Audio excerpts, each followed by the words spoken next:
Automated vehicles are coming to industrial environments. We get a picture from two attorneys from O'Melveny and Myers, both members of the firm's Automated and Connected Vehicles Group. I'm joined by Jason Orr, counsel for the firm. Hello, Jason. Hi, thanks for talking. And Melody Drummond Hansen, who is partner and lead of the Automated and Connected Vehicles Group. Hello, Melody. Hi, thanks for having us. Let me start with you, Jason. Tell me, what industrial environments currently do you think are ripest for AV technology? Well, I'd say lots. Most people, when they talk about automated vehicles, they focus on passenger travel, but there are also a wide variety of industrial environments that are well suited to automated vehicles, including particularly hazardous environments like mines, or areas that have hazardous materials would be one example. Melody, do you have anything to chime in on that about? Yeah, I was just going to chime in. There's lots of other commercial environments that are also good candidates for AVs, whether it's warehouses or ports or distribution yards. There are a lot of kind of off-road possibilities for AVs to contribute. I am trying to picture what these things look like. It's pretty obvious what a self-driving car on the road or a self-driving truck looks like, but what form exactly, what physical form are these things taking, Melody? Right. Well, I would say, you see variation in the way the AVs look, just like you do in any other vehicles. I mean, you even see this in the passenger space where, some look very similar to cars that are already on the road, and some have, different, perhaps futuristic looking form factors. And the same thing's true in the industrial space as well. And so I would think you would expect to see AVs that look like lots of other industrial vehicles, whether it's light or heavy trucks, or to Jason's point, drills and those types of transportation as well. But not to the extent of actually seeing a person sitting in them, even if that person's not driving. I mean, commercial, autonomous trucks are going, at least for the foreseeable future, once they actually become a thing, might still have a person in the cab. Self-driving cars still have people there. AVs in industrial environments, I assume, do not. Well, I think you'll see some variation as you do in other environments, depending on the use case, right? So there may be some environments where it is useful to have a co-pilot. And to Jason's point, maybe in an area that you're getting the benefit of reducing exposure to hazardous waste or other injury, maybe you don't. Maybe that's one of the benefits that you get from AVs. Yeah. What about the strengths and weaknesses of this technology? Jason, could you speak to that? Sure, I can start with the strengths. So one key strength is that automating a vehicle can help reduce workplace accidents by reducing the possibility of injury to people. Another strength would be that a lot of these vehicles are electric rather than gasoline powered. And so you can see environmental benefits to having fleets of electrified automated vehicles. And another strength might be that you can expect to see greater efficiencies, especially if we're talking about the supply chain or logistics operations, that can lead to lower costs throughout the supply chain. Mm-hmm. Melody, what do you think? Plus and minus. Yeah, I mean, I agree with everything that Jason had to say about a lot of the benefits of the technology. And in addition to that, I think the main drawbacks have less to do with the technology and its readiness, although we absolutely need to ensure that the technology is safe and ready, but more to do with human reactions to the technology. So do we trust it? Do we have experience with AVs? Living in the Bay Area, we get a lot of opportunity to interact with automated vehicles, but in some other areas of the country, people don't have it as much a part of their experience. So I think there's one disadvantage is getting the public up to speed to get to know what the AVs are like. Mm-hmm. Another concern that you hear folks express, especially say in an industrial space, is about jobs. And there's a lot of speculation of the impact on human jobs of automation. And that's not new for AVs, but there's some reason to believe that AVs may create more jobs or higher quality jobs that may offset any potential losses. And in addition, there are some industries that have really struggled to actually keep enough human drivers behind the wheel. I mean, this has been an issue in trucking for a long time of having actually too few drivers in the human space. Yeah. Well, let's stick with the safety issue for a moment, because to the general layperson, that's going to be the first question that occurs to them. Are they safe? Jason, you said they actually can be used to reduce accidents in the workplace, but I know that they're equipped with very sophisticated collision avoidance systems and proximity alerts and things like that, so that they don't necessarily run people over or run into walls or anything. But how would you assess the current safety of AVs in industrial environments? Who wants to take that? I can address that. The particular safety profile will depend on the exact product that you're using and the people developing it.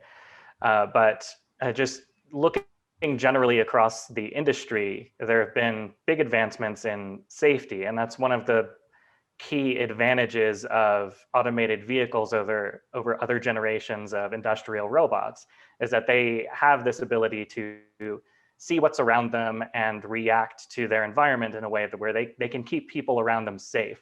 Mm-hmm. That's how they can enable what's called cobots, or collaborative robots, which you can envision as robot coworkers that work alongside people to perform parts of the task, while the humans can specialize in what they're best at. I have to think that the technical challenges of ensuring the safety of an AV in a limited industrial space are far less than they would be of like a self-driving car out on a highway somewhere. I mean, you could teach a unit its environment pretty quickly. Could you not, Melody? I mean, is it that big a deal? Right. No, I think you're absolutely right that controlled spaces present an especially good environment to deploy AVs and to prove their safety and their promise. So, having a closed warehouse space or industrial yard where you're controlling who comes in and out, or a port or other areas where you have a lot of control and a lot of protocol over how people will use the space who work there. That's a really great use case to deploy AVs. You don't have, say, a pedestrian darting out in front of the vehicle, or a cyclist, or other unexpected events of those kinds to negotiate. So it really is a great place to start proving the technology and what it can do. I have to also imagine that this technology is in the perfect place at the perfect time right now during the pandemic, in a time of social distancing, in a time when workforces are severely restricted and many people can't even go to work. Jason, what do you think about that? How can AVs be of assistance right now during the pandemic? So the pandemic has shown how important the supply chain is, and how delays in distribution can have real impacts on people's lives. During the pandemic, there's been an increased interest in automated vehicles that deliver goods, as well as transport people. So there are several advantages that automation can provide. One, they're able to reduce the amount of human contact, which during a pandemic becomes essential to mitigate or control the spread of an infectious disease. But second, AVs can also be more resilient in adapting to shifts in labor availability. So for instance, if many people in the workforce are sick and unable to report for work, if you have vehicles that are automated, you can expect to see less impact to the overall work that needs to be done. Mm-hmm. Melody, what about regulatory concerns? Is there a way in which AV technology can help to mitigate some of those in an industrial environment? Yeah, and I think, jumping off of Jason's last point, I think the pandemic has really highlighted and brought to the fore any number of supply chain issues and other social issues in a way that many of us hadn't really seen before. So imagine, public schools trying to redistribute food to students, or the distribution challenges of vaccines. So I think one important point coming out of the pandemic is that we might actually have more political will for seeing how AVs might be able to help address those types of challenges that we've all lived through in real time. In the industrial space, they really present an opportunity to deploy without some of the normal concerns that you get in public streets, for example, or in the passenger space, which have just the same issues as industrial spaces, but many others, including issues around privacy, issues around pedestrians and others on the road, infrastructural issues, as you had mentioned, Bob, about is a city really well designed for AVs, whereas in the industrial space, we may be able to get regulatory approval because the risks are more controlled. The environment is more controlled, and there's less of that concern about the general public. Are they affordable, Melody, especially to a smaller operation that doesn't have the resources of a gigantic Amazon or something like that, or a smaller warehouse? Do they make sense in terms of investment?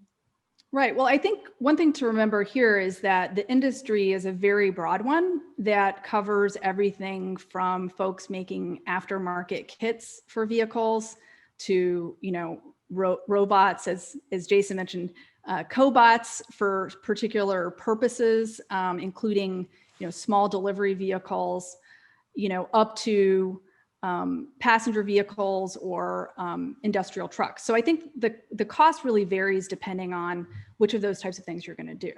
The industry is benefiting from other cost-saving technologies that are coming to the fore. Like, for example, 3D printing has enabled a lot of cost savings that weren't previously available for example, specialized parts.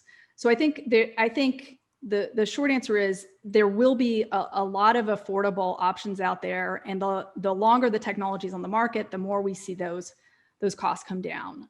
The other thing that I would note is that I think there is a lot of interest in equity in AVs, including making sure that all communities have access, right?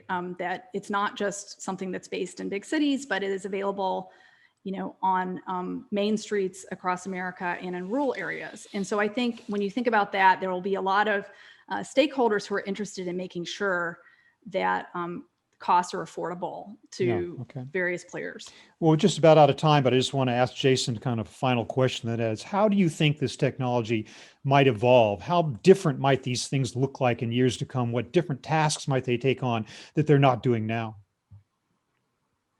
We're approaching a future where the logistics industry will be safer and cleaner than ever before thought possible. And that's very exciting.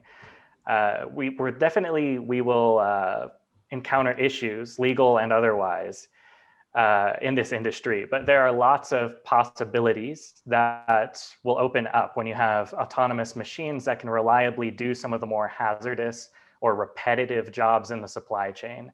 So I think going forward, we're going to see more automation and automation in more places. Interesting. Well, I want to thank both of you, Melody Drummond Hansen and Jason Orr of O'Melveny and Myers, to thank you so much for giving us this look at the world of automated vehicles and industrial environments. Sounds like a really interesting opportunity. Thanks to both of you for being with me today. Appreciate it. My pleasure. Our pleasure. Thank you.